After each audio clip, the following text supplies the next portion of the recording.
Hey everyone, Techne here, and what we got today is a review on the Acer VG220Q gaming monitor. Now one quick side note before we get into reviewing this monitor, as a lot of you know, I love reviewing new tech items, right? As well as this monitor here, and just to let you know, I always put the link to the product down in the description, and now I have affiliated links with Amazon, so it's pretty cool. So if you use the link whenever you're shopping, again, for any of the products I review or this monitor, I'll get a little commission cut through that. And that's just really cool. I think Amazon kind of helping, YouTubers or reviewers out like that. Because honestly, all this stuff that I've reviewed, from the Acer to all of that so far, has all come out of my pocket. I pay for it all. And then again, I truly love it, But again, I think that'll really help if you can do that. And every single dime, if I ever get a dime, you know what I mean, will go towards reviewing more products. And that is a guarantee. I promise you that. Any dollar, dime, whatever that I make out of that will go into reviewing more products. Now, one other side note on the affiliated link topic I was just covering, I want to guarantee you guys and promise you that I will never lead you in the wrong direction, right? You will always get my 100% honest opinion on whatever product I am reviewing. Whatever it is, you will always get my 100% honest opinion. I will never lead you in the wrong direction or praise some product that I'm reviewing just to make a buck out of it. That is a guarantee. I never will. Alright, so now that we got that out of the way, let's go ahead and talk about the VG220Q here. And this is very similar to the SB220Q that we reviewed a while back, right? I mean, very similar. I just gotta say, this guy has everything that monitor was missing. Not saying that was a bad monitor, but this has everything that monitor was missing for just a couple bucks more. After doing my research and some looking around and everything, what I really think that this monitor is more of an upgraded KG221Q. Did I get that right? I got notes back here. KG221Q. Now, I never used that monitor myself, but I did a lot of research on it and kind of compared it to this guy, and it honestly looks like an upgraded version. Number one, this one has 2 HDMIs when the older one had 1. This one has a whopping 2-watt speakers instead of 1 watt. Watch out, they might blow you away. This one is IPS when the old one was TN, and that's where the biggest change is going to come into, right? They kind of took all the features of the other one and smacked it into this nice IPS panel. Now here's where things might get a little weird, right? The old one, obviously TN, so it's going to be gray to gray. 1 millisecond gray to gray, which is pretty much how they rate all of the TN panels. When you get into the VA panels, the IPS, they go more into the MPRT, which is motion picture response time, which what that does, as you can see in some other reviews, it does the flicker, right? Which it's so fast you can't even see it sometimes. Some monitors do it a little too much and you do notice it, right? So we're going to find out if this one does it. But the thing that really confused me with this monitor here is it says right here on the side of the box, it's VRB, which VRB 1 millisecond, Visual Response Boost.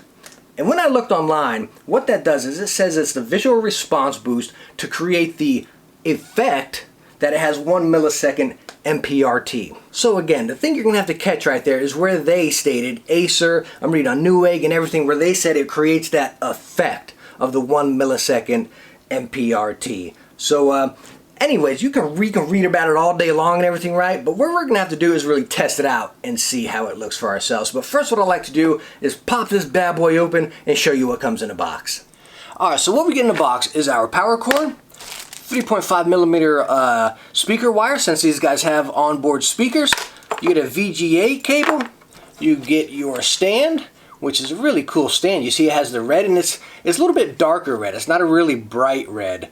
Really nice stand right there. I actually like it. It's pretty heavy duty actually. The whole base underneath here is metal with some grippy feet right there. Very nice stand.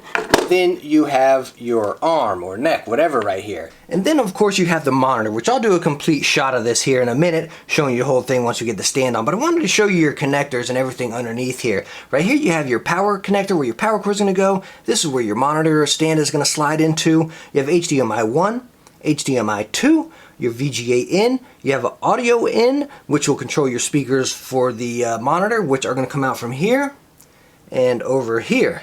And then also over here you have another audio jack for a headset if you decide to use one, which is really nice for console users. Our other monitors did not have that, so it's really sweet. You can just connect your HDMI into your console, plug your headset into here, or adapter, whatever you're using. So really nice to have that. One other side note that I know a lot of people ask for my other reviews, does it come with an HDMI cable? And no, this guy also does not come with an HDMI cable. I mean, why not? An HDMI cable is like 10 bucks, maybe even less. Can't they just throw them in with these packages, for crying out? One other thing I want to show you on the back side here as well. These are all of our controls that we're going to be using later on when we're going through the menu. You got a little joystick deal over here, your power button, and then your other navigation select buttons right there, all on the right back side of the monitor.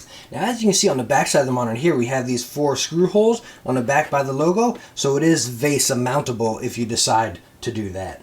Just going to slide it in here, and it's in. And you got a release button in there. You probably need a pen or pencil, something to go in there, and it's just simply press the button, pull it out, and release. Now, a couple other things I'd like to let you know. This monitor does not go left and right, It's stationary right there, and it does not go up and down. But what it does do is it goes back and forward. Let me go ahead and give you a different angle just so you can see how much it tilts. We'll go all the way back and all the way forward.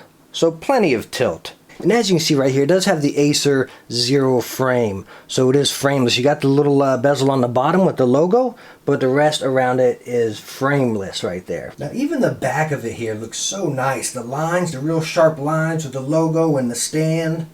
You know, the red right there really makes it stand out. And the lines, I mean, it looks really nice. Alright, so now that we saw what came in the box and got a good look at the monitor, which, by the way, I think it's a total pass. I mean, this thing looks cool. It looks like a gamer's monitor, if we must put a title on it, It just looks really good for that price, But anyways, now that we got to look at it and everything, let's go ahead and plug it up and give it the real test. How will it perform?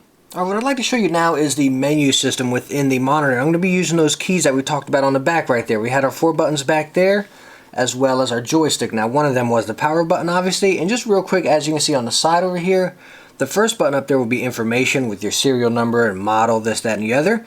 Over here, when you hit the window key, that will pull up this right here, which is going to be pretty much a shortcut to change like the settings right here: sports, racing, action, eco, graphics, and so on. Users obviously can be your settings right there, so it's pretty much just a shortcut right to that.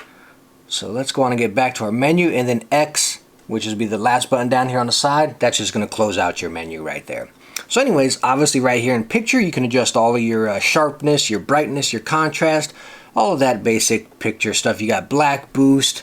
Down here you can adjust all your color, gamma, all that stuff to get your settings how you want. Down here you have audio, which will be your volume. Again, these guys have onboard speakers, which we will test out as well once we get into, we'll do a game test with it, and we'll test it with these speakers as well. You go down here, you got gaming, you have your FreeSync and your VRB here. And I want to point this out to you. This is just like every other monitor here, right? You got the FreeSync on. When you go down here to VRB and activate it, it's going to turn your FreeSync off. So it's one or the other. You have their VRB effect or the FreeSync. When you turn on the VRB, the monitor gets really dark. Like it kills the colors, and it's just, so I highly recommend you sticking with the FreeSync. But again, the VRB just brings it down a bit. You got your aim point right here, which then you'll be able to pick one of those 3 reticles to be on the middle of your screen right there.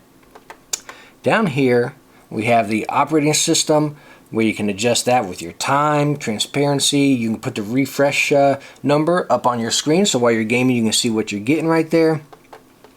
And then, of course, your system right here, which lets you know you're on HDMI or whatever setting you're using.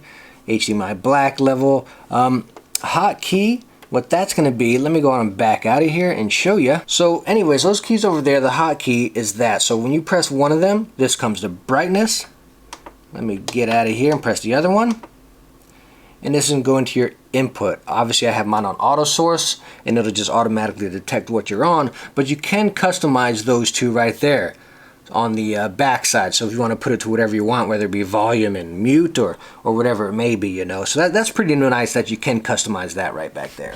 Alright, so now what I want to show you is the actual gameplay of the monitor. We're testing out with some Battlefield 5 right here, and let me tell you what, I mean, By the way, we're using the monitor speakers right now, so anything you hear is coming from the monitor speakers, and the volume is at max. Just a heads up. So monitor speakers, volume is cranked up, totally max on them. But again, I wanted to show you the gameplay. We're on Battlefield 5, and the camera is not doing it justice here. Like I'm looking at the viewfinder here, but looking at the monitor, let me tell you what, the detail is just crisp. I mean, the points, the smoke down there and everything. Again, we're just looking at the outer map, and it looks incredibly nice. But you know what? Let's go on and get down in here. Let's deploy and see what it actually looks like. All right.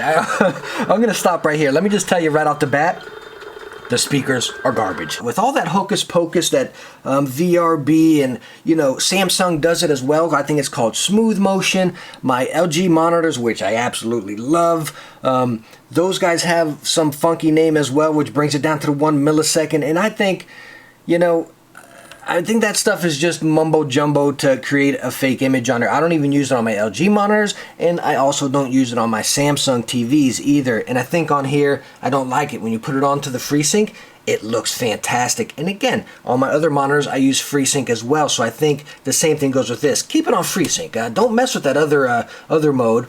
And your eyes might be a little bit different, you know. But for me, the FreeSync right here, this thing looks fantastic.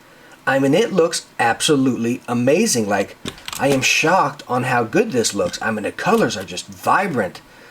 It's smooth. I don't see any jittering. No blur or nothing. It's 75 Hz. I don't know if I mentioned that already. Might be a little late on that one, huh? But it is 75 Hz. There was someone up in that window.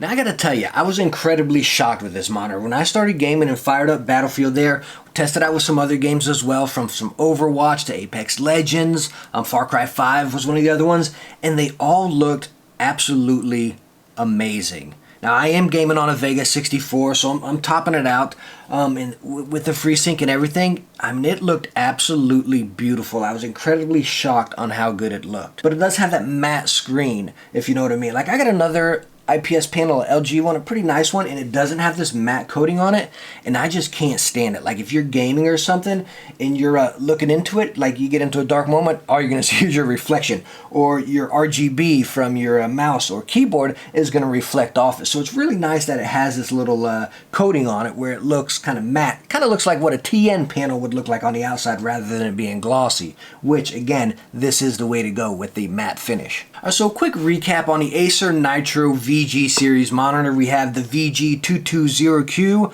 22-inch monitor, or 21.5 inch. I think this, for 130 bucks, I mean, I think there's a little bit of fluff in it that I think they should have kept out. And like take the speakers out, these two little cheesy speakers, and give us an HDMI.